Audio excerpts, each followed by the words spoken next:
ভারতের ক্ষমতাসীন দল বিজেপির সঙ্গে মিল রেখে দলের নাম রাখা হয়েছে বিএমজেপি।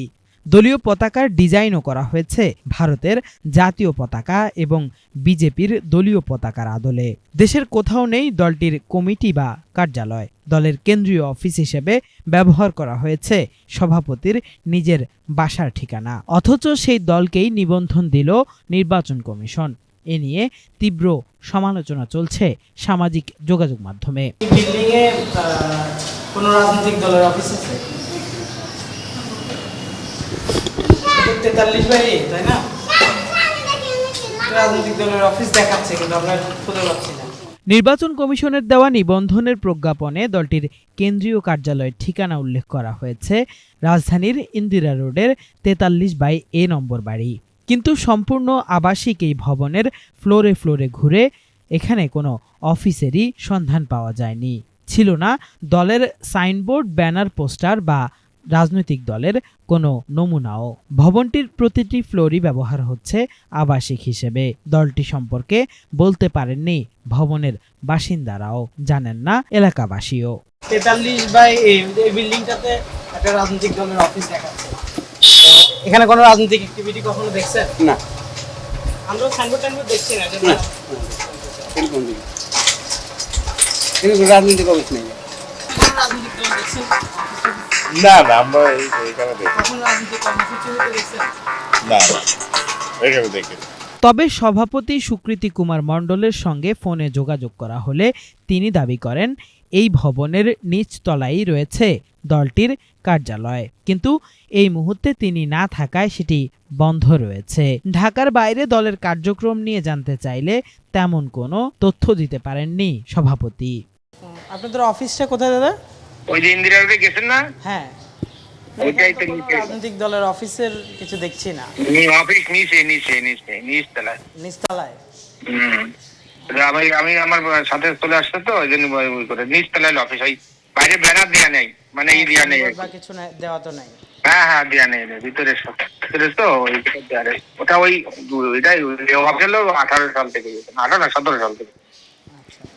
তো ওইটা আপনারা বাংলাদেশ থেকে আসছিলেন? জি জি। আগে বললে তাহলে আমি এটা থাকতে পারতাম, কিন্তু আমি তো এই আধা ঘন্টা হয়েছে আসছি। আমরা তো ভাবছি রাজনৈতিক দলের অফিস একটা জমজমাট থাকবে। আরে আসে তো, কয়টা ঠেকানো যায়? ওই যে আর বাড্ডা অফিসে একটা, বাড্ডা নিমতলি ওখানে একটা, এখানে একটা। আমরা তো এই অ্যাড্রেসের নামে অ্যাড্রেস আমার হয়েছে। অফিস আছে মহানগরীগুলোতে? এখন তো রানিং আছে, সবগুলো তো পুরো রানিং নাই। কেন, এখন কি চেষ্টা করে এটা নিয়ে? নতুন রাজনৈতিক দল নিবন্ধন সংক্রান্ত আইন বলছে, কোনো রাজনৈতিক দল নিবন্ধন পেতে হলে দলটির নেতাদের কোনো একজনের বিগত কোনো একটি সংসদ নির্বাচনে বিজয়ী হওয়ার নজির থাকতে হবে, অথবা দলটির প্রার্থীরা যেসব আসনে নির্বাচনে অংশ নিয়েছেন সেখানকার মোট ভোটের 5% পেতে হবে।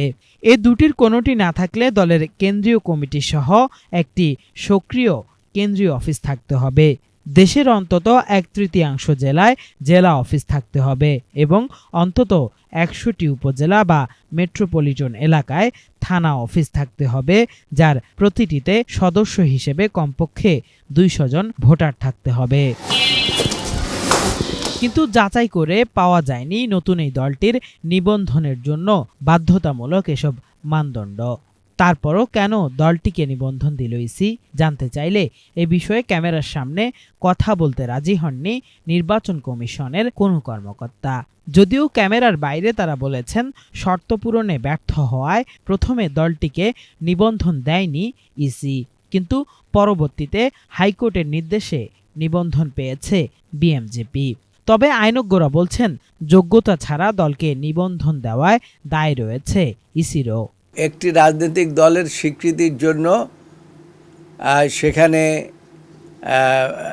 বিশেষভাবে বলা আছে যে তাদের জেলা, উপজেলা, বিভাগ সর্বক্ষেত্রে তাদের শাখা প্রশাখা থাকতে হবে। বাট এই ক্ষেত্রে তাদের কোনো শাখা প্রশাখা যাদের নাই তাদেরকে নির্বাচন কমিশন সচরাচর নিবন্ধন দেয় না এবং দেওয়া উচিতও না। তার কারণ একজন ইচ্ছা করলো, একটি রাজনৈতিক দল করলো আর একটা মার্কা চাইলো, এটা তো হয় না। এইটাকে রাজনীতি বলে না। রাজনৈতিকভাবে যদি করতে হয় তাহলে জনগণকে সম্পৃক্ত করেই রাজনীতি করতে হবে। সদ্য যে কথাটি শুনলাম যে নতুন একটি রাজনৈতিক দল হয়েছে, হ্যাঁ, স্বামী স্ত্রী মিলেও একটি রাজনৈতিক দল করতে পারে, কিন্তু সেটা নির্বাচন কমিশনে সেটা নিবন্ধিত করবে কি না সেটা নির্বাচন কমিশনের এখতিয়ার। এখন যদি আদালতে আসে, আদালত এই সমস্ত দিক বিচার বিশ্লেষণ করবে, এটাই স্বাভাবিক। বিচার বিশ্লেষণ করে যদি হাইকোর্ট কোনো আদেশ দেন, সেটা যেমন মানতে বাধ্য, আবার তার বিরুদ্ধে আপিল আছে, আপিলে গিয়ে নির্বাচন কমিশন আপিলও করতে পারে। সেখানে আপিল কোর্ট দেখবে যে তাদের প্রকৃতপক্ষে নিবন্ধন দেওয়া এখতিয়ার ছিল কিনা। ন্যূনতম শর্ত পূরণ না করেও এভাবে কোনো দলকে নিবন্ধন দেওয়ার মাধ্যমে দেশের রাজনীতির গুণগত মান অবনতি হচ্ছে মন্তব্য করে ইসিকে আপিল করারও পরামর্শ দেন এই সিনিয়র আইনজীবী। আমাদের সংবিধানে বলা আছে প্রত্যেক নাগরিকের রাজনীতি করার অধিকার আছে, রাজনৈতিক দল করার অধিকার। তার অর্থ এই নয় যে ভুইফোর রাজনৈতিক দলের প্রতি মানুষের সমর্থন থাকবে, এতে করে রাজনীতির প্রতি মানুষের আস্থা হারিয়ে ফেলে। সেই জন্য যেমন তেনভাবে স্বামী স্ত্রী মিলে একটি রাজনৈতিক দল করা, বা ছেলে জামাই বা বাবা এ মিলে একটি রাজনৈতিক দল করা উচিত নয়। একটা দেশের গণতন্ত্রের একটা ভাব গাম্ভীর্য থাকা দরকার, একটা দেশেরও ভাব গাম্ভীর্য থাকা দরকার।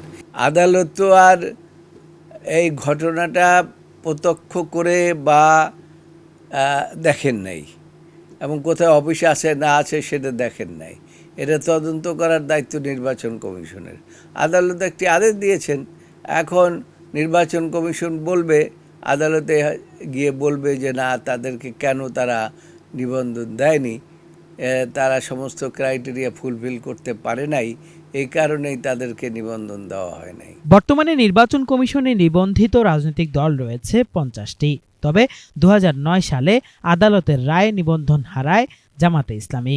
নিবন্ধন ফিরে পেতে এখনও আদালতে ঘুরছে ইসলাম ধর্মভিত্তিক রাজনৈতিক দলটি। এছাড়া জাতীয় গণতান্ত্রিক পার্টি, জাগপা ও লেবার পার্টি সহ কয়েকটি দল আছে নিবন্ধন পাওয়ার অপেক্ষায়। কেফায়েত শাকিল, বাংলা ভিশন, ঢাকা।